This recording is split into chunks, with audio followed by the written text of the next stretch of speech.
Now, according to UNICEF, one child in every 5 to 24 years with a disability has never attended school. Despite government's policy on inclusive education, some children with disability remain left out in assessing education since most regular schools either refuse them admission or their parents are unable to afford tuition. Sarah Apenkro tells the story of 15-year-old Daryl, a child with cerebral palsy who has had to change school 8 times just to get education. Children with disabilities are among the most disadvantaged when it comes to accessing quality education because they are often overlooked in responses for children who are out of school and in school. That's the story of 15-year-old Daryl, who is a child with cerebral palsy. Cerebral palsy is a neurodevelopmental condition that affects a person's ability to move, maintain balance and posture. According to the National Institute of Health, cerebral palsy can happen before, during or shortly after birth, or in the first few years of life when the brain is still developing. For many persons with the condition, especially children, there are limited opportunities for their treatment, social services and their educational needs. Their medications are not also covered by the national insurance. And after he's had seizures, we came home and then we had to go for a review. So I took a bus. Nobody wanted to sit by me.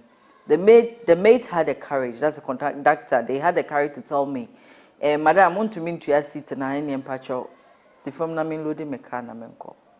Daryl's mother narrated the challenges in assessing education as a person with cerebral palsy.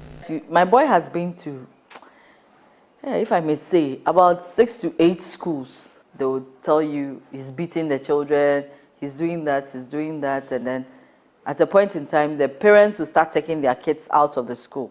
So when the inclusive education started, I decided to enroll him into the government school. But it's unfortunate that they say inclusive education, but they should have special teachers to take care of these special kids. The truth is that you just go and pass through the system and come. Apparently, he's supposed to be in JHS 1. Yes, but currently, he's actually in about 4 classes. He's in, I think, class 1, class 3, class 4, and then JHS 1. For Sheba, she feels her right to access education has been denied. Her mother explains why her dream of going to school has been shattered. Ekomeji nkela special school kena kanimeshi. Unake good. Kunike normal school kwe ehun. A brother kele school. Ya ne brother le wete SS. Since then they are school don ehia. She is good and can fit into a normal school. She used to attend one of the schools around, but the head asked that we stop bringing her. Even getting a taxi, at times to and fro, was also a challenge. The drivers refused to pick us. That is not the only challenge. Most mothers who cater for children with special needs have had their partners abandoning them. They do not have the means to educate their wards. Kemuku is supportable.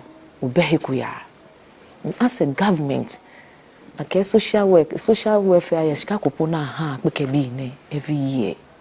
For the past 15 years, if we don't get support, we can't survive. Even LEAP, we are not beneficiaries.